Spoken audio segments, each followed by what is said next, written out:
हम लोग भगवद गीता के चौथे अध्याय के 10वें श्लोक को देखेंगे। 9वें श्लोक में आपने देखा था, जन्म कर्म च मे दिव्यम एवं यो वेति तत्वतः त्यक्त्वा देहम पुनर्जन्म नैति मामेति सुवर्जुना। जो भगवान श्री कृष्ण कह रहे हैं, जो मेरे जन्म और कर्म की दिव्यता को समझता है वह शरीर त्यागने के बाद दोबारा जन्म नहीं लेता है। और ये बोला गया था कि शरीर त्यागने पे एम्फसाइज क्यों किया जा रहा है, इसलिए कि वह शरीर त्यागने के बाद दोबारा जन्म नहीं लेगा। लेकिन ये नहीं कह रहे हैं कि भगवान की प्राप्ति के लिए शरीर त्यागने की जरूरत है। वो जीते जी भगवान श्री कृष्ण को प्राप्त कर लेगा, भगवान का प्रेम प्राप्त कर लेगा। ऐसे कैसे हो गया? ऐसे कैसे हो जाता है कि आपके जन्म कर्म की दिव्यता को समझ करके व्यक्ति पुनर्जन्म के चक्र से मुक्त हो जाता है?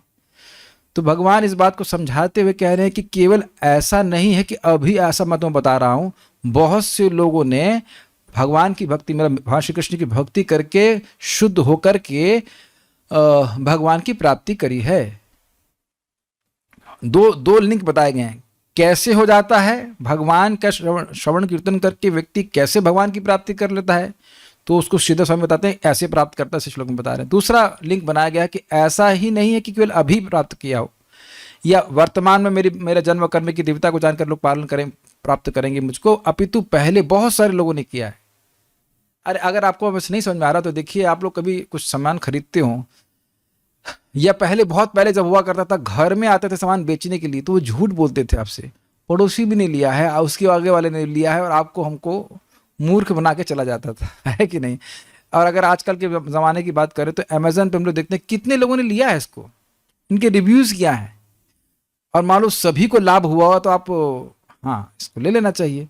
तो ये कई बार बोला गया है। आप प्रथम स्कंद में भी, भागवतम में प्रथम स्कंद के दूसरे अध्याय में भी कहेंगे कि पहले के लोगों ने भगवान की भक्ति करी और ये नुतानिह, और जो उनके पीछे चले उन्होंने भी भक्ति करके भगवान की प्राप्ति करी। तो हमें क्या करना होगा? हमें भक्ति करके भगवान की प्राप्ति करनी होगी। इसे कहते हैं अनुभूत योग, अनुभव किया गया योग है। भगवान ने बहुत से लोगों को अपने पास आते हुए देखा है। इससे पहले मैं श्लोक में जाऊं, एक व्यक्ति ने कहा, 7वें अध्याय में भगवान बोलते हैं, मनुष्य नाम सहस्रेषु कश्चित येतति सिद्धये येततामपि सिद्धानाम कश्चिन माम वेति तत्वतः। हजारों लाखों में से कोई एक व्यक्ति भगवान को जानने का प्रयास करता है, और हजारों लाखों में से कोई ऐसा व्यक्ति जो जानने का प्रयास कर रहा है, उसमें कोई व्यक्ति जान पाता है। तो एक डॉक्टर साहब का प्रश्न था, डॉक्टर थे, वो कहे कि भाई एक डॉक्टर जो बहुत कम लोगों को ठीक कर पाए, उसके पास कौन जाएगा? उनका ये इंटरप्रिटेशन था कि हजारों में से कोई एक व्यक्ति भगवान को ठीक से जान पा रहा है, मतलब बीमारों में से, हजारों बीमारों में से कोई एक व्यक्ति ठीक हो रहा है। तो उनका कहना था फिर ऐसे स्वीकार करने का फायदा क्या? ऐसे डॉक्टर को स्वीकार करने का फायदा क्या जो हजारों में से किसी एक को ठीक करे? बड़ा स्ट्रांग आर्गुमेंट है, लेकिन श्लोक को ध्यान से सुनना पड़ेगा। हजारों में से कोई एक लोग ठीक होने के बारे में सोचते हैं।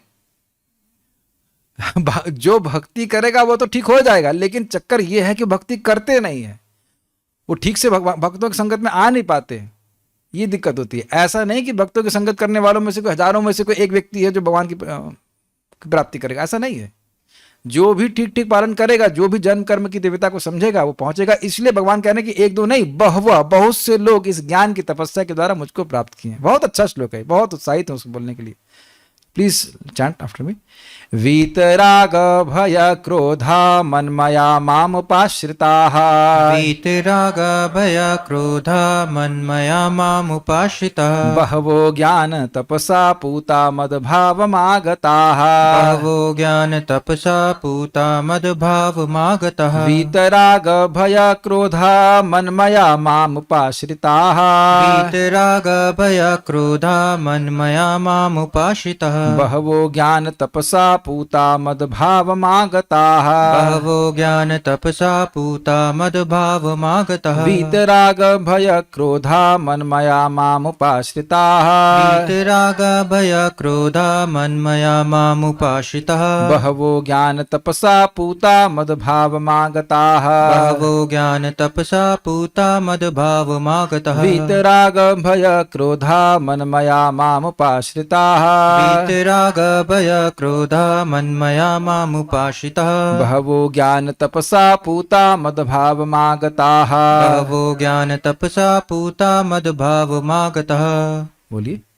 वीतराग भय क्रोधा मन्मया मामुपाश्रिताः वीतराग भया क्रोधा मन्मया मामुपाश्रिताः बहवो ज्ञान तपसा पूता मद्भावमागतः बहवो ज्ञान तपसा पूता मद्भावमागताः। मुझे बहुत नई नई चीज सीखने को मिली इस श्लोक में, श्रीधर स्वामी की टीका से भी। आसक्ति, भय तथा क्रोध से मुक्त होकर, मुझ में पूर्णतया तन्मय होकर और मेरी शरण में आकर बहुत से व्यक्ति भूतकाल में मेरे ज्ञान से पवित्र हो चुके हैं। तो ये उत्तर समझ में आ रहा ना, कैसे पवित्र हो, कैसे भगवान की प्राप्ति होती है।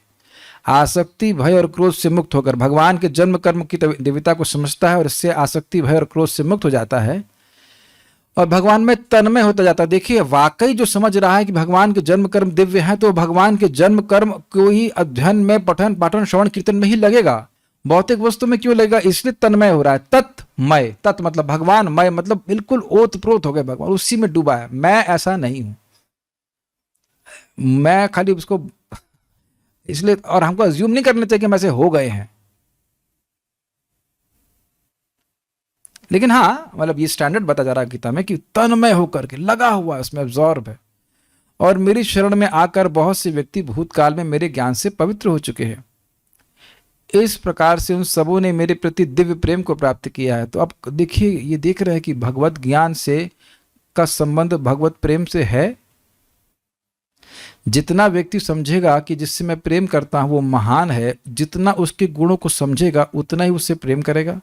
या ऐसा कहें कि जिन लोगों को हम प्रेम करते हैं इस जगत में, उनके गुणों को हम सराहना करते हैं, तभी तो वो और अच्छे लगते जाते हैं। वैसे ये भी होता है, जिससे प्रेम करते हैं उसे गुण ही दिखते हैं, ये भी दिक्कत है, दोष नहीं दिखते हैं। लेकिन भगवान में दोष हैं भी नहीं। समस्त गुण गण धाम, सारे गुणों के गुण समूह के धाम आश्रय भगवान श्री कृष्ण है। भगवान स्टैंडर्ड पे स्टैंडर्ड बताते रहते हैं और हम स्टैंडर्ड चेक करते लगते हैं तो बहुत ऊंचा है, ये वाला देखो ये भी बहुत ऊंचा है, ये वाला देखो ये भी बहुत ऊंचा है। इसीलिए 12वें अध्याय में भगवान बोलते हैं ये नहीं कर सकते तो ये करो, ये नहीं कर सकते तो वो करो, ये भी बहुत ऊंचा है, ये भी बहुत ऊंचा है, ये भी बहुत ऊंचा है। लेकिन जहां से भी हो सकता है वहां से करना शुरू करें, लेकिन भगवान का स्टैंडर्ड हमेशा दिव्य रहता है। बहुत अच्छी बात है आप बोल रहे हैं। तो जरा अन्वय देखा जाए। वीत राग भय क्रोध, वीत मतलब विगत, बीत गया है। अगर हिंदी समझते हो, क्या बीत गया है? राग, राग मतलब होता है आसक्ति, भय और क्रोध, राग भय और क्रोध शून्य होकर मनमया, मेरे एक चित्त, मनमया होगा क्या? मतमया, यस, पूर्णतया मुझ में, एक चित्त होकर के। मत मतलब मुझको, मय मतलब जैसे कहें जलमय है तो मतलब जल से ही बना हुआ, तो मतमय मतलब अब उसका चित्त भगवान में ही लगा, उसके अलावा और कहीं नहीं जा रहा है। माम उपाश्रित, मेरे शरणागत संत, आप अगर शब्द सप्लाई करेंगे तो मेरा शरणागत होकर ज्ञान तपसा, ज्ञान रूपी तपस्या द्वारा, ज्ञान तपस, अब ज्ञान को तपस्या क्यों कह रहे हैं? बहुत सारे कुतर्क होते हैं भगवान के संबंध में, उनको सुनने के बाद भी उनको खंडन करना होता है। आंतरिक ना, ये सही नहीं है। जैसे मैं कहूँ कि भगवान निर्विशेष है, मानेंगे आप? ना, ये क्या बोल रहा है ना, भगवान तो दिव्य गुणों से विभूषित है, भगवान निराकार है। तो ऐसी बात आप देखो भारत में बहुत चलती है कि भगवान निराकार है।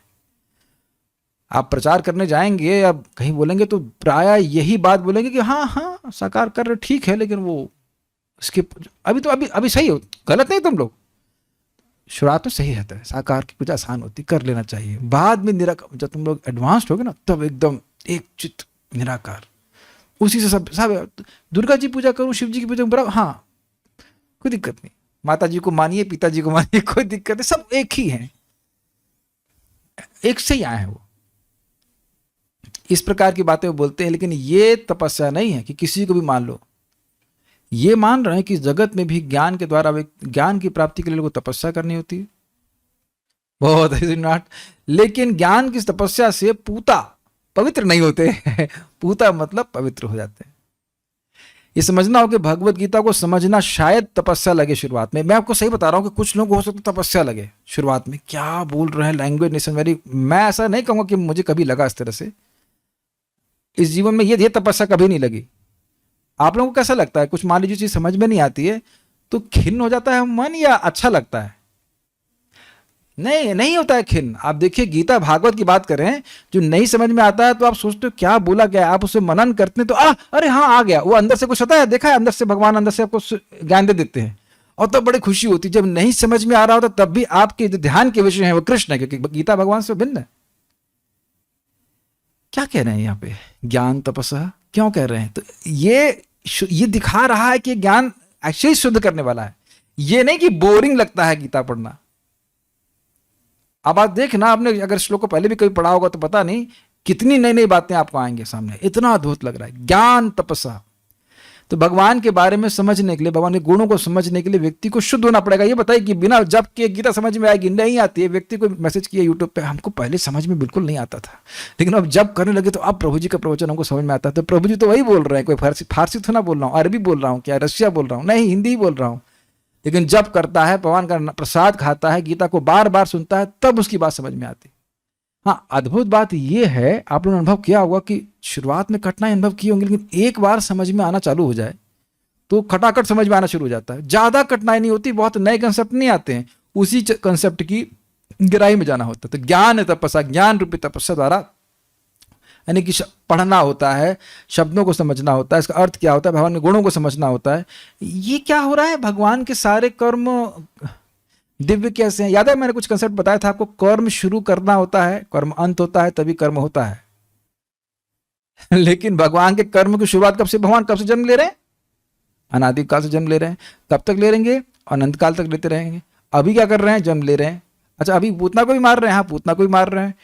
कंस का वध भी कर रहे हैं अभी, हाँ कंस को भी मार रहे हैं। और रानियों की शादी कर रहे हैं, हाँ वो भी चल रहा है। एक ही साथ सारे शाश्वत कर्म चल रहे हैं। जैसे इसी समय कहीं सूर्य डूब रहा है और उसी समय कहीं सूर्य अस्त उग भी रहा है, कहीं दोपहर हो रही होगी, कहीं एक ही साथ सारे कार्य सूर्य कर रहा है कि नहीं कर रहा। तो इसमें दिमाग नहीं घुमाना पड़ेगा। मैं बार बार बोल रहा था, पहले भी मैं बोल चुका हूं। अभी मैं जैसे सोनोग्राफी करने गया तो मैं उस डॉक्टर को देख रहा था, इसे क्या पता भगवान की जन्म और कर्म की दिव्यता के बारे में। इतना अल्ट्रासाउंड उसके पास नहीं पहुंचा है ना। अल्ट्रासाउंड तो रोज फूक रही है पेट में, वो सर रेस्पेक्टफुली बोलते हैं, अल्ट्रासाउंड तो फूक रही है सबके पेट में, डाल रही हैं जो भी कुछ कर रही हैं, लेकिन ये दिव्य साउंड उनके पास नहीं पहुंचा है। एकदम एब्सेंट ना, एकदम एब्सेंट, कुछ नहीं पता भगवान कैसे अवतरित हो रहे हैं। अज्यूमिंग कि उन्हें गीता नहीं पढ़ी है, हो सकता है पढ़ी समझी तो एक अलग बात। तो इसके लिए तपस्या करना पड़ेगा। मुझको मान लीजिए अल्ट्रासाउंड इमेजरी सीखनी हो तो मुझे तपस्या नहीं करनी पड़ेगी क्या? फ्री में सीख जाएंगे। स्पष्ट है? तो यानी किसी भी ज्ञान को प्राप्त करने के लिए व्यक्ति को तपस्या करना पड़ता है, लेकिन उस ज्ञान से वह पवित्र नहीं होता है। यहां क्या लिखा है? ज्ञान तपसा पूता, पवित्र होकर के। संता शब्द आप सप्लाई कर दीजिएगा, यानी हो करके। और बहव अनेक भक्त मद भावम, मेरी प्रेमा भक्ति को आगता अर्थात प्राप्त किए हैं। काफी इंटरेस्टिंग है ना। जैसे मान लो भाव भक्ति है, प्रेमा भक्ति एक पड़ाव की तरह हो। स्टेशन नंबर 1 श्रद्धा, स्टेशन नंबर 2 साधु संग, स्टेशन नंबर 3 भजन क्रिया, वही भूल जाते ना। और इसके बाद करना पड़ता ना सब कुछ क्रिया। और उसके बाद अनर्थ निवृत्ति, वो काफी लंबे चलती रहती है। ऐसा लगता है कि ये खत्म ही नहीं होगी, लेकिन चलती है, चलती रहते। अनर्थ निवृत्ति का निष्ठा, स्टेशन निष्ठा के बाद रुचि, रुचि के बाद आसक्ति, उसके बाद आगत आ जाते हैं अब भाव भक्ति पर। मद भावम, भाव भक्ति कहिए, उसके बाद उसको प्रेम भक्ति क्यों कह रहे हैं? कि भाव भक्ति के बाद अब आपको करनी नहीं पड़ती, भक्ति अपने आप होती रहती है। सांस लेने के लिए तो कुछ प्रयास नहीं करना पड़ता है ना, सांस तो अपने आप चलती रहती है। ऐसे भक्ति होती रहती है। आगतः, आगतः बहुत अच्छा। वीत मतलब विगतः, क्या चले जाते हैं? कौन से 3 स्टेशन छूट जाते हैं? राग, भय और क्रोध। और कहां पहुंच जाते हैं? मद भावम। तो शुरुआत कहां से हो रही है? पहला स्टेशन राग, भय, क्रोध, वो छोड़ दिया आपने, और भक्ति करते करते व्यक्ति मद भाव को प्राप्त कर गया, भगवान की भक्ति को प्राप्त कर गया। वीत राग भय क्रोध, राग छोड़ करके वीत राग, वीत भय और वीत क्रोध, ऐसे स्वीकार कीजिए। राग से राग विगत हो गया, चला गया। भय विगत हो गया, चला गया। क्रोध विगत हो गया, चला गया। इस प्रकार से होकर मन मया मुझ में ही मन लगा करके माम उपाश्रिता मेरी ही शरण लेकर के बहवो ज्ञान तपस्या बहुत से भक्त ज्ञान और इस ज्ञान की रूपी तपस्या को करके पूतानी पवित्र होकर के मद भाव मागत मेरे भाव को प्राप्त किए हैं। मेरे भाव को प्राप्त किए हैं मतलब कई अर्थ लिए गए। एक भाव का अर्थ लिया गया कि मेरी जैसी सत्ता को प्राप्त किए अर्थात सच्चिदानंद देह प्राप्त किए। एक अर्थ है भाव का मतलब भगवान की भाव भक्ति प्रेम भक्ति प्राप्त किए है। अलग अलग अर्थ लिए जा रहे हैं। मद भाव का अर्थ आप ले सकते हैं भगवान के धाम की प्राप्ति की। वो अलग एक बात देखिए थोड़ा अलग अलग तरह से बताया जा रहा है। श्रीधर देखिए श्रीधरी देखिए कि इस प्रकार आपके जन्म और कर्म के ज्ञान से आपकी प्राप्ति हो जाती है। यदि यह प्रश्न हो तो इस पर यह श्लोक कहते हैं। पिछले श्लोक में बोला था ना कि जन्म कर्म च मे दिव्यम एवं यो वेति तत्पतः त्यक्त्वा देहम पुनर्जन्म नैति मामेति सोर्जुन। तो ये प्रश्न व्यक्ति के मन में आएगा ही कि भगवान के जन्म कर्म की दिव्यता को समझ करके कैसे व्यक्ति मुक्त हो जाएगा। तो यहाँ भगवान स्पष्ट कह रहे हैं कि इस दिव्यता को समझ करके व्यक्ति पवित्र हो जाएगा। किन चीजों से पवित्र हो जाएगा? राग से, भय से और क्रोध से। देखिए राग और द्वेष इसको काम और क्रोध कह सकते हैं। ये व्याख्या पहले करी गई है कि नहीं? तीसरे अध्याय में राग देशो व्यवस्थितौ तयोर्नवशमागच्छेत् तौ हि अस्य परिपन्थिनौ।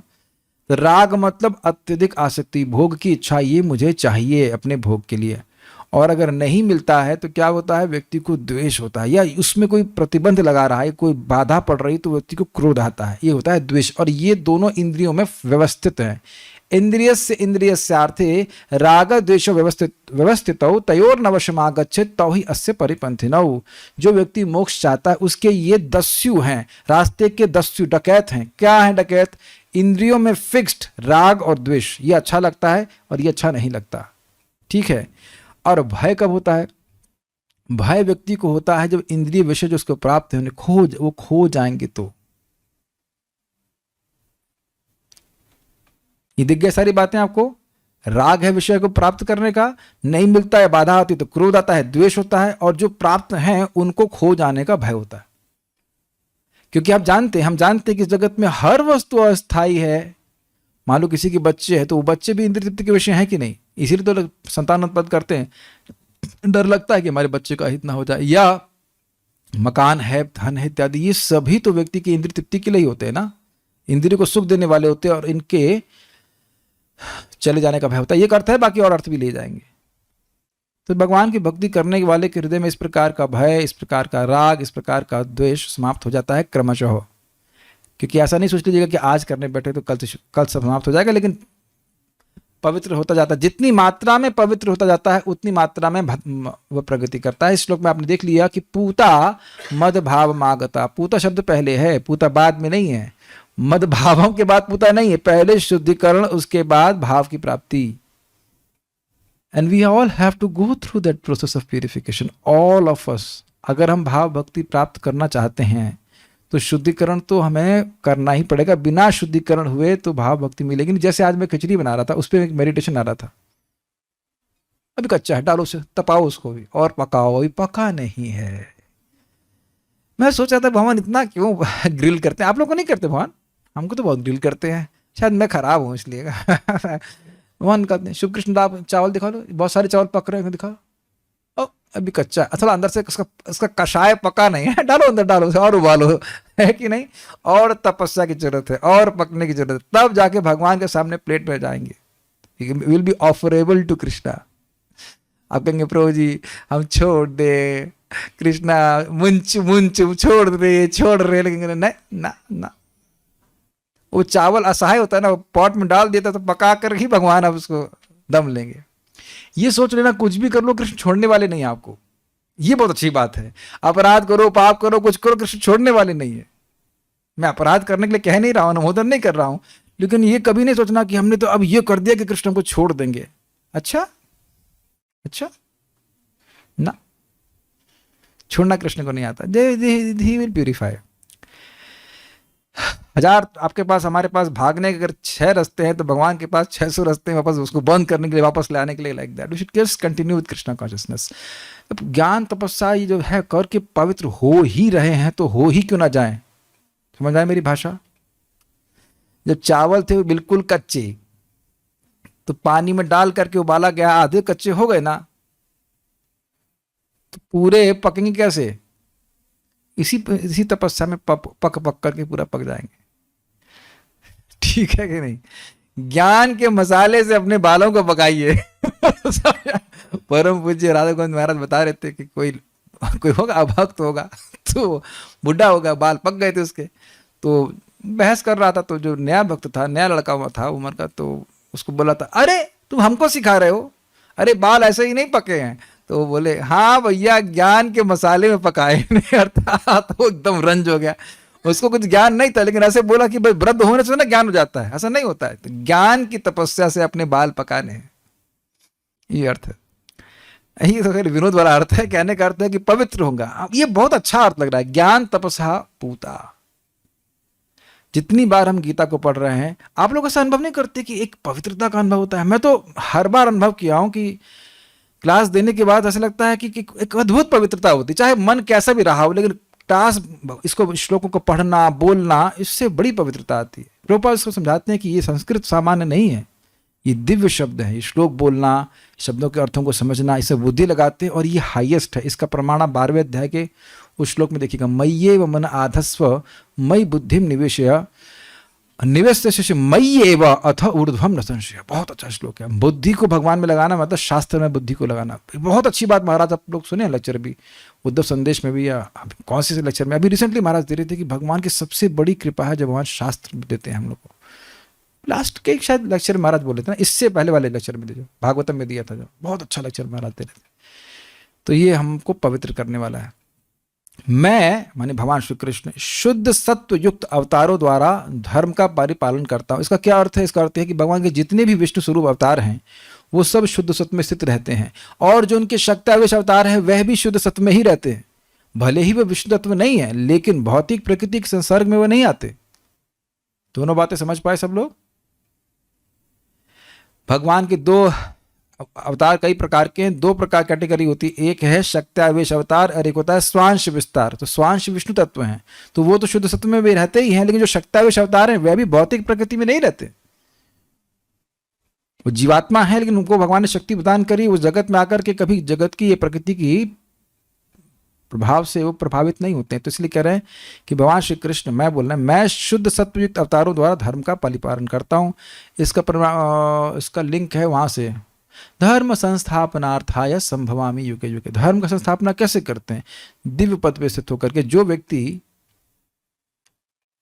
खुद प्रकृति के गुणों में फंसा है, उसे कुछ ना कुछ कठिनाई आएगी ही धर्म पालन करने में। अग्रीड?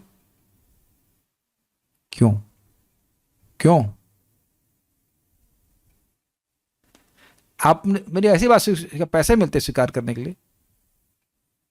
जो व्यक्ति प्रकृति के गुणों में फंसा है, उसको धर्म पालन करने में कठिनाई क्यों आएगी?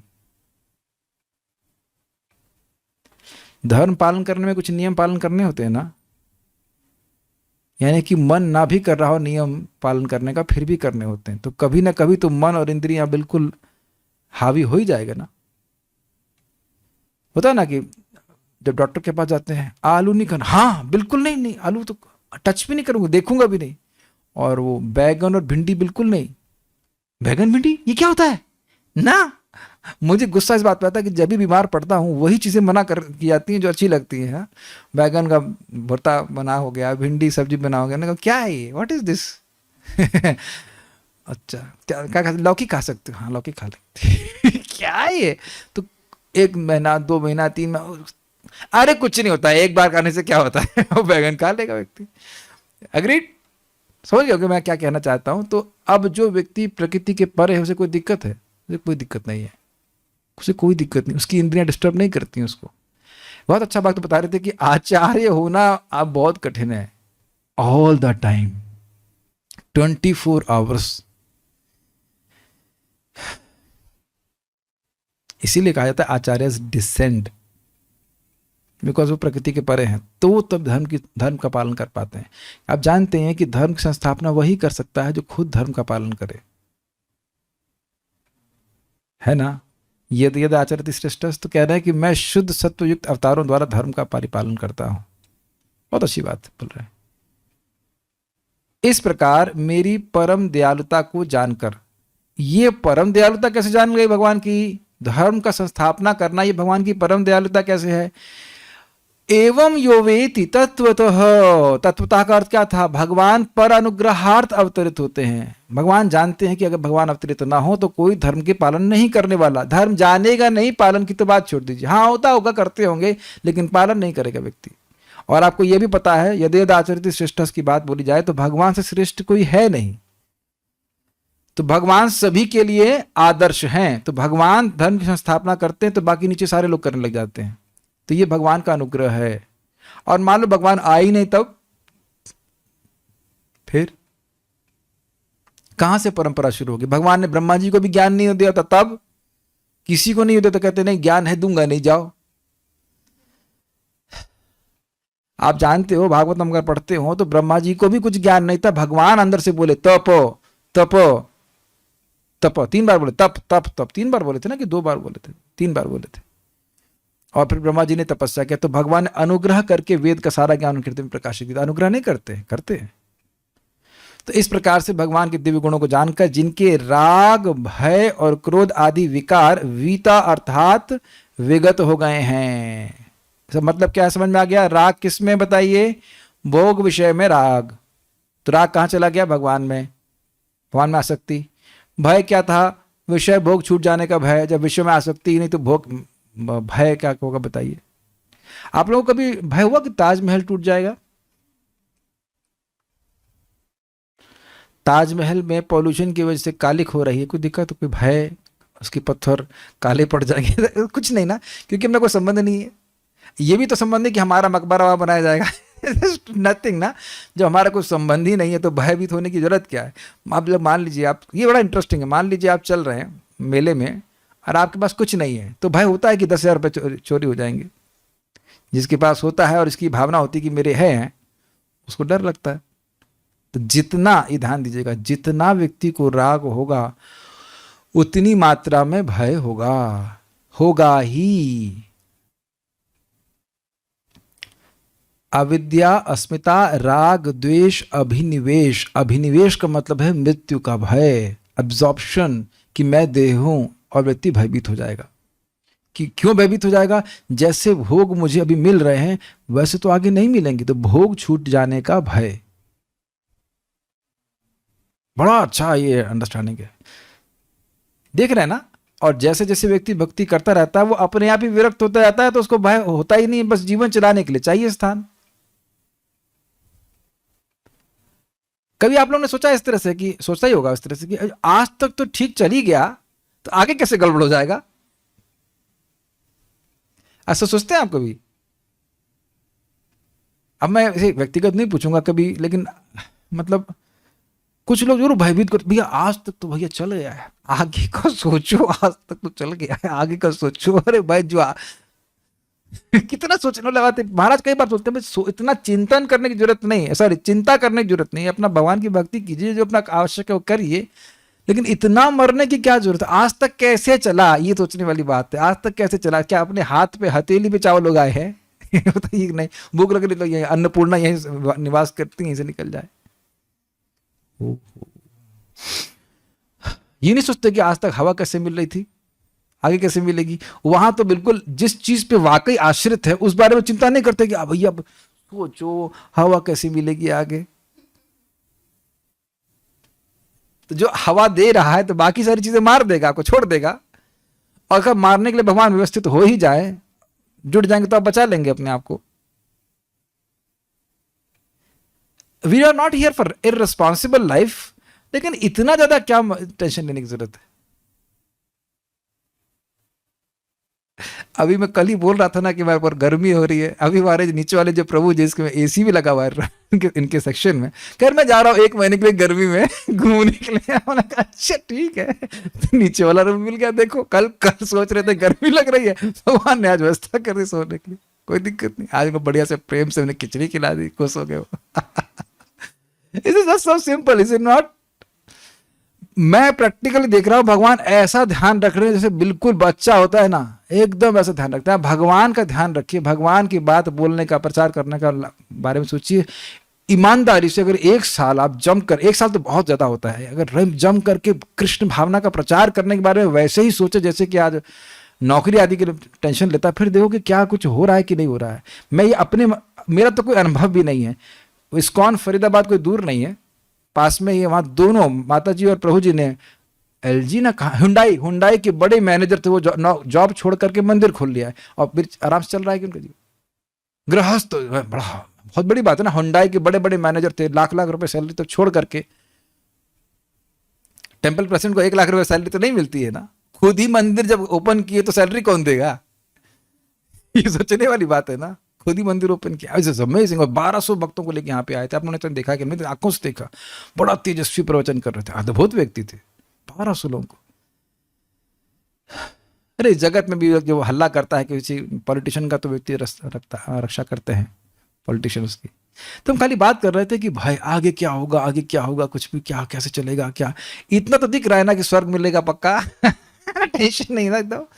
अरे भगवान को जल दे रहे हैं, हम तो रोज जल देते हैं, कम से कम इंद्र तो बना ही देंगे भगवान कंसोलेशन प्राइस में।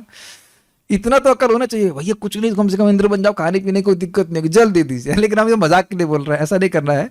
पॉइंट इज दैट क्योंकि इंद्रिय तृप्ति की भावना से वो रहित हैं, इसलिए भय से रहित हैं। मेन बात ये, तो मजाक में बोली थी बातें, असली बात ये इंद्रिय तृप्ति की भावना से रहित है। क्यों रहित है जाना था, पिछले श्लोक में सुना था हमने, त्यक्त्वा देहम पुनर्जन्मा।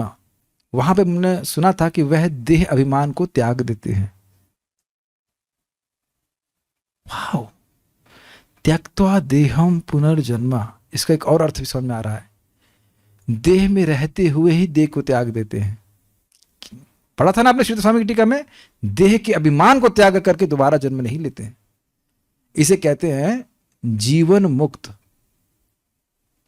अगर मैं इस कपड़े को मैं मान रहा हूं तो यह अज्ञान है, लेकिन अगर मैं अपने कपड़े को मान नहीं रहा हूं कि मैं ये कपड़ा हूं, तो पहने हुए भी मैंने त्यागा हुआ है कि नहीं, वो आसक्ति त्यागने की बात है ना। तो त्यक्त्वा देहम का अर्थ लिया गया था कि देह अभिमान को त्याग कर, उधर मैंने बताना ही भूल गया इस बात को। शरीर में रहते हुए भगवान की प्राप्ति कैसे कर ले रहा है, उसकी अविद्या निवृत्त हो जाती है। अविद्या निवृत्त हो गई, जो देह में अभिनिवेश है वो नष्ट हो गया, देह तो वहीं खत्म हो गई उसकी। देह और देही की आसक्ति तभी तक है जब तक हम देह में आसक्त हैं। चेतो दर्पण मार्जनम भव महादावाग्नि निर्वापरणम। तो ये भव महादावाग्नि निर्वापण का अर्थ क्या है, ये जो मिथ्याभिमान है ये नष्ट हो गया। अगर उंगली हमारी कट जाती तो हम सोचते हैं मेरे को तकलीफ हो रही है, क्यों हो रही है, मिथ्याभिमान के कारण हो रही है। तो जो भगवान के जन्म कर्म की देवता को समझेगा, उनका श्रवण कीर्तन करेगा, उसका मिथ्याभिमान नष्ट हो जाएगा। ये भी बात समझती होगी, तो इसलिए भय नष्ट हो गया। और क्रोध आदि विकार, एक मैं करता हूँ, इसे हमारे जो लाल कपड़े हम पहनते हैं, धूप में धीरे धीरे फेंट होने लगते हैं। अच्छा फिर दिखने लगता है फेंट हो रहा है, ठीक है नया ऑर्डर कर दो। इसके डिस्कार्ड करने से पहले नया आ जाता है। अग्री? तो कोई भय तो नहीं होता है कि अरे ये तो पेंट हो रहा है, मैं खत्म हो रहा हूं। ऐसे तो भावना नहीं करते आप लोग, भी ऐसे करते होंगे ना, जो व्हाइट पहनते वो गंदा हो गया, पसीने से पीला हो गया, ठीक है हटाओ, दूसरा ले आएंगे। त्यक्त्वा देहम, कुछ चिंता करते हैं नहीं। लेकिन यहां कितनी व्यक्ति की चिंता होती है। तो ये तो भय से मुक्त हो गया, दूसरा क्रोध से मुक्त हो जाएगा। ये तो आप समझ ही रहे हो क्यों क्रोध से मुक्त हो जाएगा, जब भोग की वासना ही नहीं है। काम ध्यायतो विषयान पुंसः संगस्तेषु उपजायते संगात संजायते कामः कामात् क्रोधो विजायते। आप सब इस श्लोक को जानते हो। तो जब काम ही नहीं है तो क्रोध कैसे उत्पन्न हो जाएगा। जब बड़ा भाई ही पैदा नहीं हुआ तो छोटा भाई कैसे पैदा हुआ। और आप ये नहीं कह सकते कि छोटा भाई पैदा हो गया लेकिन बड़ा भाई पैदा नहीं हुआ।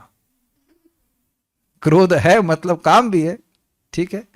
इन सब विकारों से विगता अर्थात विगत हो गए। कैसे हो गए ये समझ में आ रहा है ना। तव विक्रीडितम कृष्णा निर्णाम परम मंगलम कर्ण पीयूषमास्वाद्य तजंती अन्य स्पृहाम जना। Got it. भगवान श्री कृष्ण की लीलाएं अद्भुत हैं, मंगलकारी। तव विक्रीडितम कृष्णा निर्णाम परम मंगलम। हे कृष्ण आपकी जो लीलाएं हैं वह जीवों के लिए अत्यंत मंगलकारी हैं। क्यों क्यों मंगलकारी है। तो कर्ण पीयूष आस्वाद, एक तो अमृतमय है, कानों से सुनते हैं बहुत अच्छी लगती है, तो कानों से सुनकर अच्छी लगती है तो फिर क्या हो जाता है, कहते हैं त्यजंती अन्न स्प्रियाम जना।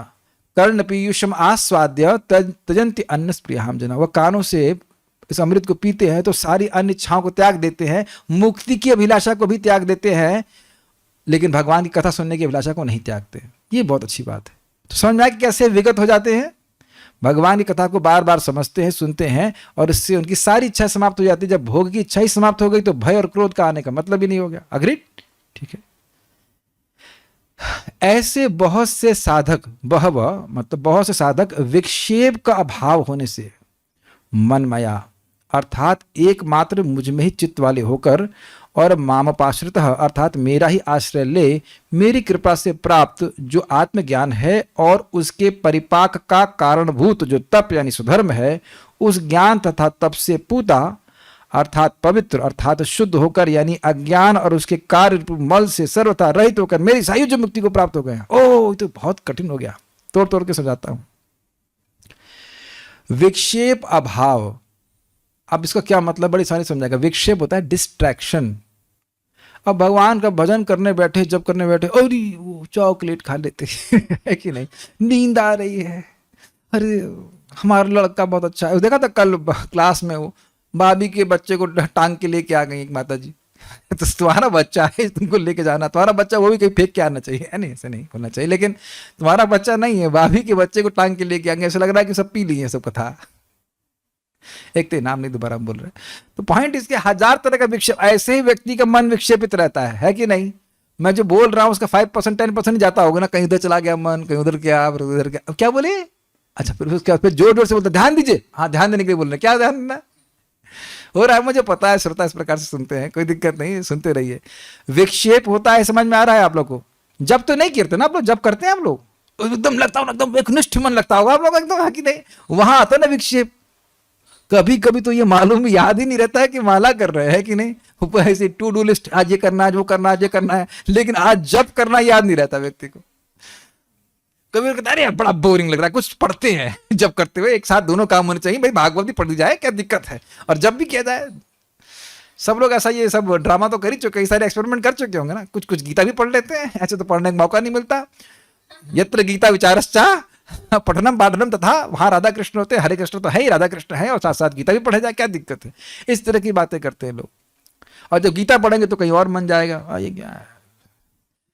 तो जो विक्षेप है वो 3-4 चीजों की वजह से होता है, राग की वजह से, भय की वजह से और क्रोध आदि की वजह से। समझ रहे, देख रहे हैं ये चित्त को खींचने वाले हैं, ये मेरे संग होता है या आप लोग भी इसमें सहभागी हैं, आप लोग को भी लगता है ऐसा कुछ।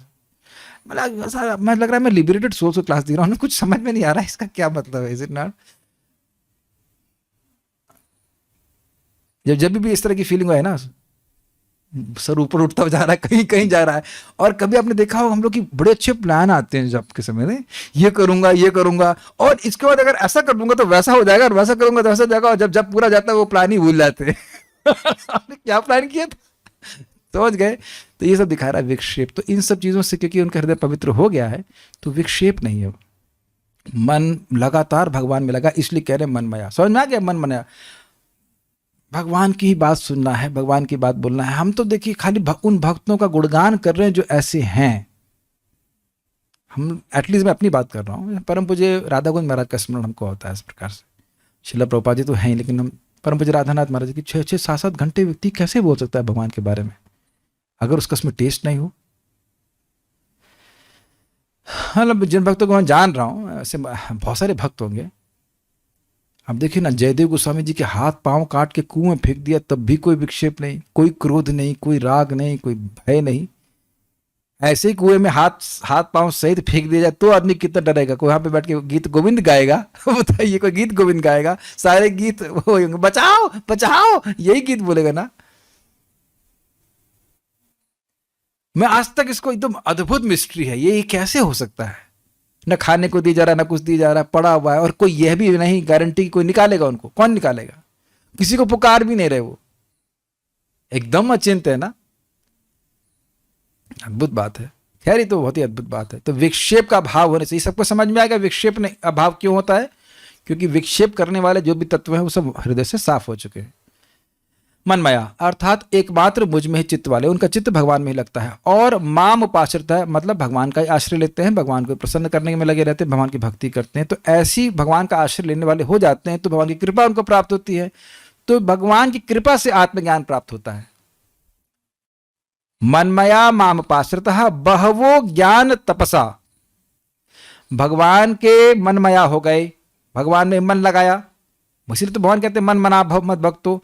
उसके बाद भगवान का उसके बाद नहीं, भगवान का आश्रय लिया और किसी का आश्रय ले लिया, तो इस कारण से भगवान की कृपा उनको प्राप्त हुई, तो उनको वो ज्ञान प्राप्त हो गया, दिव्य ज्ञान। वे आत्मज्ञान क्यों नहीं हो रहा है व्यक्ति को? क्योंकि अविद्या ने ढका हुआ। अविद्या किसकी है? भगवान की है। तो भगवान को प्रसन्न वाले करने वाले कार्य किए तो भगवान ने अविद्या रोहित कर ली, खींच लिया। इस बात को भगवान दशम अध्याय में बताएंगे। तेषामेवानुकंपार्थम अहम अज्ञानजं तमः नाश्याम्यात्मभावस्तो ज्ञानदीपेन भास्वतः। जब भक्त लोग भगवान के बारे में श्रवण कीर्तन करते हैं तो भगवान प्रसन्न हो जाते हैं और अंदर बैठे बैठे इस अविद्या को तिरोहित कर देते, नष्ट कर देते थे, मानो अंदर सूर्य ही जल गया हो, प्रकाशमान हो गया हो। सूर्य के एग्जाम्पल नहीं देते, ज्ञान दीपेन भास्वतः, वहां भी ज्ञान की बात करते हैं भगवान। तेषामेवानुकंपार्थम अहम अज्ञानजं तमः नाश्यामि आत्मभावस्तो ज्ञान दीपेन भास्वतः। उन पे ही कृपा करने के लिए जो प्रीति पूर्वक मेरा भजन कर रहे हैं, भगवान उन पे अनुग्रह करने के लिए, यहां भी शब्द है ना कृपा। कृपा भगवान की होती तो क्या होती है? कृपा भगवान की अगर होती है तो क्या होती है? तेषामेवानुकंपार्थम अहम अज्ञानजं तमः, अज्ञान से उत्पन्न उनका जो अंधकार है, क्या अंधकार है? राग भय क्रोध इत्यादि जो है, उसको नाश्यामी, मैं ही नाश करता हूं। कैसे नाश करते हैं? क्या नहीं, तेषामेवानुकंपार्थम अहम अज्ञानजं तमः नाश्यामि आत्मभावस्थो, उनके चित्त में बैठ करके ज्ञान दीपेन भास्वतः, जैसे ज्ञान का दीपक कहीं स्थान में लगा दीजिए तो पूरा रूम का अंधकार नष्ट हो जाता है, उसी प्रकार से भगवान स्वयं ही आत्मज्ञान को प्रकाशित करते हैं। देखो तुम्हारा स्वरूप ये है, देखो मैं ये हूं, इत्यादि इत्यादि। और ये सब बातें कैसी होती है? भगवान के श्रवण कीर्तन के द्वारा। अगर हमारी श्रद्धा नहीं है, वहां किसी की नहीं हो कि भगवान के जन्म कर्म दिव्य है, तो इतना समय क्यों लगाएगा इसमें? इस जगत में जिस भी ज्ञान को हम प्राप्त करना चाहते हैं उसके प्रति बड़ी उपादेय बुद्धि है कि इसको प्राप्त करके मुझे कुछ लाभ हो जाएगा। अग्रीड? या ऐसे फालतू में पढ़ रहे हैं आप? बताओ, केवल डिग्री लेने के लिए पढ़ रहे हैं? मे बी अगर डिग्री लेने के लिए पढ़ना है तो उस डिग्री का ऐसा प्रिंट आउट ले लीजिए, लिख दीजिए 99%।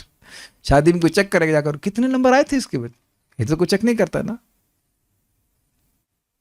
व्हाट डू यू से?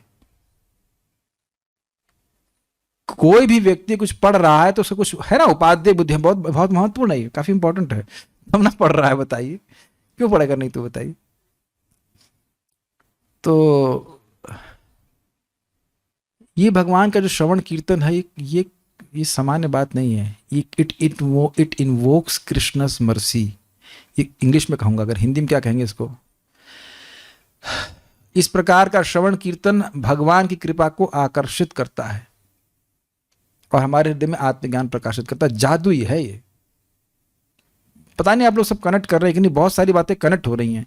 भगवान के जन्म कर्म की दिव्यता को ऐसे नहीं समझ लेगा व्यक्ति, बड़ा प्रयास करना पड़ता, समझ रहा है, लेकिन वो प्रयास प्रीतिपूर्वक हो रहा है, बड़ी प्रसन्नता से हो रहा है, भक्तों के समाज में हो रहा है, और इससे भगवान प्रसन्न हो रहे हैं अंदर से, और आपके हृदय के जो अंधकार उसको नष्ट कर रहे हैं, हमारे हृदय के अंधकार को नष्ट कर रहे हैं।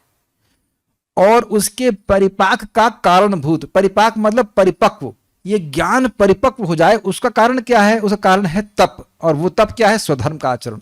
स्वधर्म क्या है? मन मना भव मद भक्तो मदयाजी माम नमस्कुरु। अपना धर्म।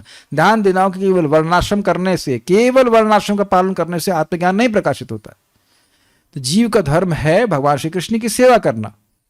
मन मना भव मद भक्तो मदयाजी माम नमस्कुरु ये करता है तो उससे, उस ज्ञान तथा तप से पूता अर्थात पवित्र, पवित्र अर्थात शुद्ध होकर, अर्थात अज्ञान से रहित होकर, अज्ञान और उसके कार्य रूप मल से। मल का मतलब होता है, क्या होता है मल? देखिए, मन का मल यही है, मन की चंचलता ही मन का मल है। और मन इसलिए चंचल है क्योंकि मन में हजार तरह की इच्छाएं हैं, ये कर लूं वो कर लूं। समझ में आ गया? तो भोग की लालसा, भोग की अभिलाषा ही मन का मल है और वह अज्ञान जनित है। ये सब बातें आप लोग समझ रहे हो? फास्ट फास्ट बोल रहा हूं। मैं देह हूं, इसलिए देह से सब जो अच्छी चीजें लगती हैं वह मैं अच्छा मानता हूं। कभी आप लोग परेशान नहीं होते इस चीज से कि यार ये जब मैं देह हूं नहीं तो इतनी इच्छाएं क्यों मुझे परेशान कर रही हैं? आप लोग कभी शायद Why Krishna has blessed me with liberated souls who have no understanding what is अज्ञान? I don't understand। लेकिन आप देखेंगे पानी पूरी खाना है तो पानी पूरी क्या, पानी भगवान तो कहते अक्लेद्योयम अधायुयम, आत्मा को तो कोई भिगो नहीं सकता, लेकिन कहेगा नहीं मेरी आत्मा फट रही जब तक पानी पूरी नहीं मिलेगा। ऐसा आता ही होगा, इज इट नॉट? आज पराठे बनाओ ऐसे करके। इसलिए नहीं कि आज कृष्ण ने बोला कि पराठे बनाओ, इसलिए कि मैं बोल रहा हूं मुझे पराठे खाने की इच्छा है। अग्रीड है कि नहीं? ठीक है, भगवान को अर्पित करते हैं, लेकिन है तो देह की भावना में ही ना हम लोग। आप लोग आश्चर्य नहीं करते, देह नहीं तो इतना देह हमारे पीछे क्यों पड़ा हुआ है? या कह लीजिए कि हम लोग देह के पीछे पड़े हैं। है तो सही भी, क्या करेंगे? आप देखेंगे परेशान हो जाते होंगे, हम तो बहुत बार परेशान रहते हैं। क्या है, तुम थक गए हो, तुमने भी 1 घंटा गीता क्लास दिया है, यहाँ लोग 6-6 घंटे नहीं पढ़ाते, तुम्हें थकान हो रही है, 2 घंटा तुमने जब कर ली, जाओ रेस्ट करो 3 घंटा जा करके। थोड़ा वजन करेंगे तो एकदम अरे बहुत बहुत हो गया है कि नहीं? एनीवेज, ये सब अज्ञान है। अज्ञान और उसके कार्य रूप में अज्ञान का इफेक्ट जो मल है, उससे सर्वथा रहित होकर सायुज्य मुक्ति को प्राप्त होगा। सायुज्य मुक्ति, निर्विशेष ब्रह्म की बात कर रहे हैं लग रहा है, मायावाद नहीं। यहां नोट दिया गया, यहां सायुज्य का अर्थ, नोट किस दिया, मैं ही दे हूं हम लोग को समझ जाए। श्रीधर स्वामी पाद वैष्णव है, तो सायुज्य का क्या अर्थ है समझने का प्रयास कीजिए। यहां सायुज्य का अर्थ है कि वे भगवान के समान अप्राकृत स्थिति को प्राप्त हुए हैं, दिव्य स्थिति को प्राप्त हुए हैं, सच्चिदानंद स्थिति को प्राप्त हुए हैं। ये अभी आप टीका में आके देखेंगे तो समझ में आ जाएगा। इसका अर्थ भगवान में लीन होना नहीं है, क्योंकि भगवद गीता के दूसरे अध्याय के ही अनुसार जीव कभी नष्ट नहीं हो सकता है। न त्वेवाहं जातु नासम न त्वं नेमे जनाधिपः न चैव न भविष्यामः सर्वे वयमतः परम। तो सायुज्य का मतलब एक हो जाता है। एक का मतलब क्या है? दोनों एक ही दृष्टि से हो जाते हैं, इन द सेंस कि भगवान तो सच्चिदानंद स्वरूप में है ही, अप्राकृत है, जीव भी अप्राकृत है, लेकिन इस समय बद्ध अवस्था में है। तो भगवान के जन्म कर्म की दिव्यता को समझ करके, पवित्र होकर के, अज्ञान को त्याग करके, अज्ञान से रहित होकर के वह अपनी दिव्य सच्चिदानंद स्थिति को प्राप्त कर लेता है। अग्रीड? ये बात बोलना है। तो इसलिए सायुज्य का अर्थ कभी नहीं लीजिएगा कि भगवान में लीन हो जाता है, उसकी सारी इच्छाएं भगवान में लीन हो जाती हैं। ये सत्य बात है। वो जो इच्छा करता है भगवान की इच्छा के अनुरूप ही करता है। ये समझ में आ गया? प्रभुपाद जी एक जगह कहते हैं लेक्चर में, हम लोग भी शून्यवादी हैं। हम लोग शून्यवादी हैं? कैसे शून्यवादी हैं? अन्याभिलाषिता शून्यम, अन्य अभिलाषाओं को शून्य करना, लेकिन कृष्ण को संतुष्ट करने की अभिलाषा को शून्य नहीं करना है। ये अर्थ समझ में आ गया है? टीका श्रीधर स्वामी पाद मायावाद नहीं कह रहे हैं। आप बार बार देख रहेंगे, अब कल देखना, चक्रवर्ती पाद जी श्रीधर स्वामी को भी कोट करते हैं। पढ़ा नहीं आप लोगों ने? मायावादी होते तो क्यों कोट करते? महाप्रभु उनको क्यों कहते गुरु करी माने? लेकिन क्या अर्थ है वो ठीक समझना होगा। सायुज्य का अर्थ भगवान में लीन होना होता नहीं है। यहाँ उस तरह से नहीं बोल रहे हैं। यहाँ पे समानता अर्थ लिया जाता है वैसे, लेकिन यहाँ पे वैसा अर्थ नहीं लेंगे। अभी आप देखना टीका में क्लियर हो जाएगा। यहाँ ज्ञान और तपस शब्द में बड़ा इंटरेस्टिंग है। यहाँ ज्ञान और तपस शब्दों में समाहारार्थक द्वंद्व समास करके एकवद भाव हुआ है, इसलिए ज्ञान तपसा एक वचनांत प्रयोग हुआ है। ये क्या होता है? देखिए, समास होता है इसमें, जैसे मान लीजिए रोटी सब्जी, तो रोटी और सब्जी को और गायब करके रोटी सब्जी कर देते हैं। समझ में आया आपको? ज्ञान और तपस्या तो जोड़ के ज्ञान तपस्या करते। लेकिन समाहारार्थक का अर्थ ये हुआ, मैं भी बहुत बड़ा हीरो नहीं हूँ, मैंने भी नेट से पढ़ा, क्या अर्थ होता है हिंदी में, हमें कोई ग्रामर बड़ी स्ट्रांग नहीं थी। उसका अर्थ होता है कि दोनों शब्दों का कोई अधिक वेटेज नहीं है एक का।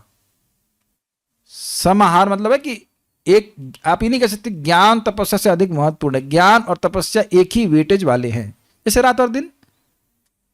अब रात अधिक महत्वपूर्ण है, दिन अधिक वेटेज नहीं, बराबर है। और क्या एग्जाम्पल लिए गए थे? लेकिन रात और दिन थोड़ा सा इसमें यह है कि वे अलग अर्थ में दिखा रहे हैं। ज्ञान और तपस्या अलग अर्थ में नहीं है, एक वेटेज में, बस जोड़ दिया है उनको और गायब कर दिया है। तो कह रहे हैं कि ज्ञान तपस्या, ज्ञान तपस को एक शब्द बना करके उसके तृतीय विभक्ति को इस्तेमाल किया। एक ग्रामर वाले पॉइंट थे, इसलिए बोल देगा ज्ञान तपस्या। आगे बढ़ते। भावा का तात्पर्य यह हुआ कि यह भक्ति मार्ग अभी प्रवृत्त हुआ हो ऐसी बात नहीं है, अपितु पहले भी भक्तों ने भक्ति का अवलंबन करके मुझे प्राप्त किया। ये बहुत अच्छी बात है। हम सभी लोगों के लिए एक बहुत ही प्रेरणादायक बात है कि व्यक्ति के मन में डाउट रहता ही है, क्या भगवान मिलेंगे या मिलते होंगे? अन्य लोगों को मुझको मिलेंगे क्या? और क्या केवल भगवान की जन्म कर्म के डिस्कशन के द्वारा ही मिल जाएंगे? अगर आप लोग जो पढ़ रहे हैं उसमें ये संदेह हो जाए कि भाई इससे फायदा होगा कि नहीं, तो उसको नहीं पढ़वाएंगे, है कि नहीं? और जिस भी कोचिंग में आप लोग पढ़ते होंगे वो लोग यही बात बोलते हैं, इतने पास, इतने लोगों का सिलेक्शन हो गया। अग्रीड? अब तो समझ में आ रहा है ना?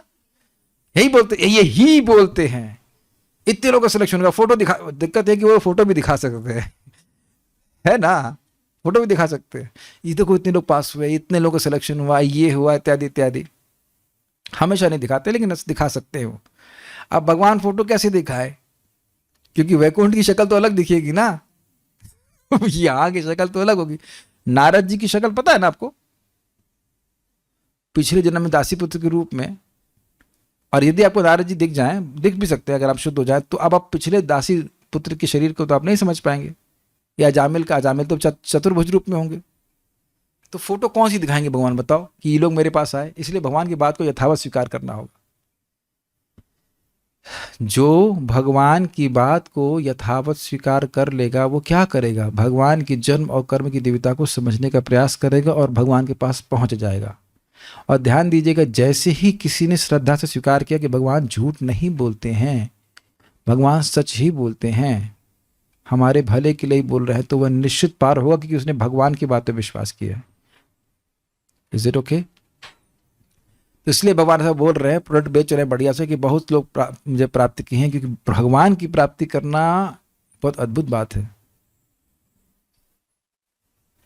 बहुत अद्भुत बात नहीं, उससे अद्भुत बात कुछ हो ही नहीं सकती है। लोगों को विश्वास है, आप आवश्यक आप में से कितने लोगों को एकदम विश्वास हो रहा है कि भगवान मिल ही जाएंगे, मिलेंगे ही, और मुझको ही मिलेंगे।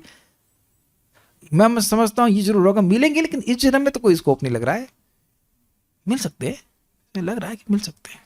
आप चेक करना अपने हृदय को, ये सब बात हाथ पैर उठाने के लिए नहीं होती है, अब सॉरी पैर नहीं, हाथ उठाने के लिए नहीं होती। मिलेंगे, अच्छा मालूम मिलेंगे तो करोगे क्या?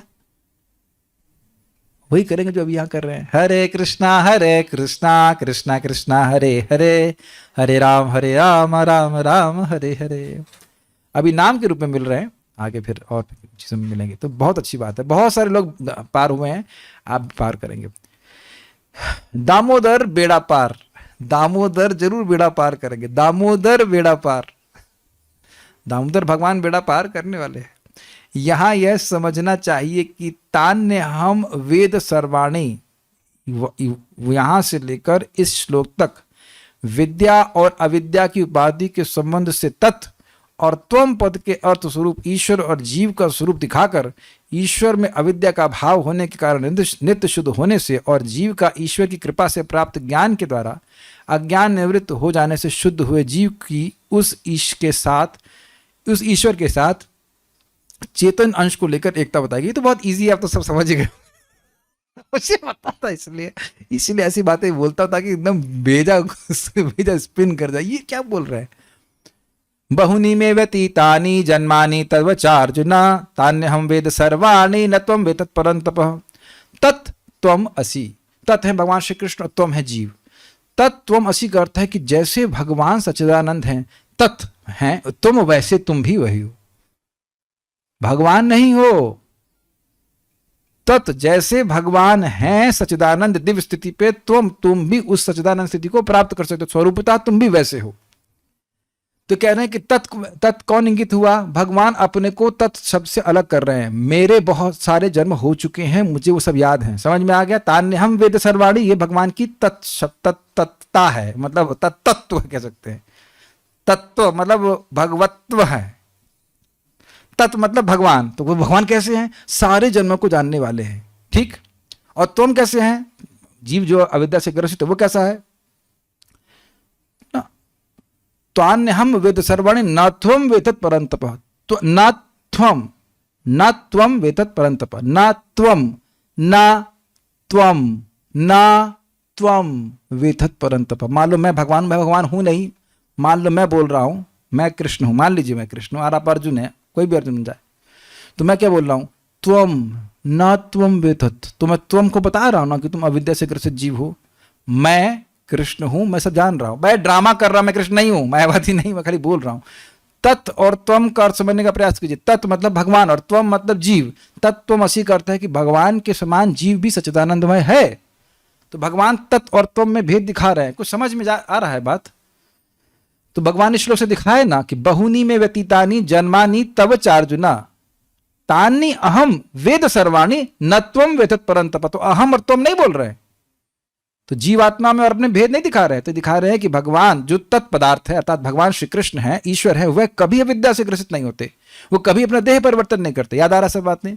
लेकिन ये जो त्वम पद से निरूपित किया जा रहा जीव यद्यपि सच्चिदानंद है, लेकिन ये अविद्या से ग्रसित हो जाता है। लेकिन उसके बाद भगवान ने दिखाया कि जो जीव भगवान के जन्म की कर्म की दिव्यता को समझता है, वह अब इस अविद्या को त्याग करके अज्ञान से मुक्त होकर के भगवान के ही समान सच्चिदानंद स्थिति को प्राप्त करता है, तो चेतन सत्ता को प्राप्त करता है। चेतन सत्ता तो है उसकी, लेकिन वह शुद्ध सच्चिदानंद स्वरूप को प्राप्ति करता है, उस रूप में भगवान से एक हो जाता है, अर्थात वह भी सच्चिदानंद और भगवान भी सच्चिदानंद। ओह, दिस वाज टू मच, थक गए। 11:10 विल स्टॉप हियर। इसको पढ़ के आ रहा तो आपको अच्छा लगेगा, आगे टीकाएं और भी हैं, कल देखेंगे उसको। ये लास्ट वाला समझ में आया ये सब? काफ़ी परेशान लग रहे हैं भक्त, और परेशान नहीं करेंगे, लेकिन आप देख ही रहे हैं कि भगवत गीता के डायमेंशंस कितने सुंदर सुंदर हैं ना।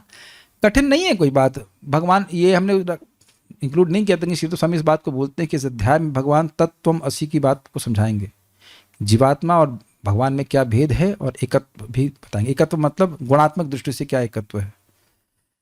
Okay, so will stop here. Shrimad Bhagavad Gita की जय, श्रील प्रभुपाद की जय, निताई गौर प्रेमानंदे। कि जब हम महान वैष्णव के बारे में सोचते हैं कि कितना ज़्यादा अच्छे से सब कुछ कर लेते हैं, तो थोड़ा टेंशन होता है कि नहीं, हम इतने अच्छे से कैसे कर पाएंगे। जी हाँ, हम अपनी शक्ति से नहीं कर सकते, लेकिन भगवान की भक्ति, भगवान की कृपा से व्यक्ति धीरे धीरे प्रगति कर लेता है। देखिए, भगवान हमसे वह कार्य करने के लिए उम्मीद भी नहीं कर रहे हैं जो हमारा अधिकार नहीं हो। ये भगवान का ही शब्द है, अपने अधिकार से अधिक करना और कम करना दोनों ही दोष है। तो जिस स्तर पे है वहां के भक्ति करने का प्रयास करें। तभी तो भगवान ने बोला कि तुम आत्मज्ञान को नहीं अनुभव कर पा रहे तो कर्म योग करो। और बार बार अध्याय में भी बोलते हैं ये नहीं कर सकते तो ये करो, ये नहीं कर सकते तो वो करो। अर्थात अब एकदम तो खोटल जीवन नहीं जाना चाहिए। खोटल समझ गए, यूजलेस, व्यर्थ, जिस स्तर पे वहीं से कुछ तो भक्ति करो। ये बहुत गंभीर बात है। देखिए, एक प्लीज इस बात को समझने का प्रयास कीजिए। हम में से हर व्यक्ति अलग अलग स्तर से भोग वासना से वासित है। किसी की डेंस है, किसी की कम है। तो अब जो कम वाला है वो तेजी से भक्ति करके आगे निकल जाएगा, उसने पहले किया है मेहनत, है ना। अगर हम इस प्रकार से उसकी भर्त्सना करेंगे तो बहुत बड़ा अपराध बन जाएगा। किसी की भी नहीं करना चाहिए। मान लो कोई अधिक सोता है, आपने सुना था दृष्टि स्वभाव जन्युत है। अब कुछ लोग नहीं सोते तो कहते तुम तो कुछ कर ही नहीं रहे, तुम जप तो कर ही रहा है ना। सारे जगने वाले जप ही कर रहे हैं ना। दुनिया में जितने लोग जग रहे हैं सब जप कर रहे हैं, और जो लोग सब लोग सो रहे हैं वो भी जप नहीं कर रहे हैं। तो 4 माला, 5 माला, 8 माला, जितना भी व्यक्ति कर रहा है उसको एनकरेज किया जाना चाहिए, करे वो। मान लो किसी की खाने की बहुत इच्छा है तो भाई खाओ, प्रसाद खाओ, क्या दिक्कत है।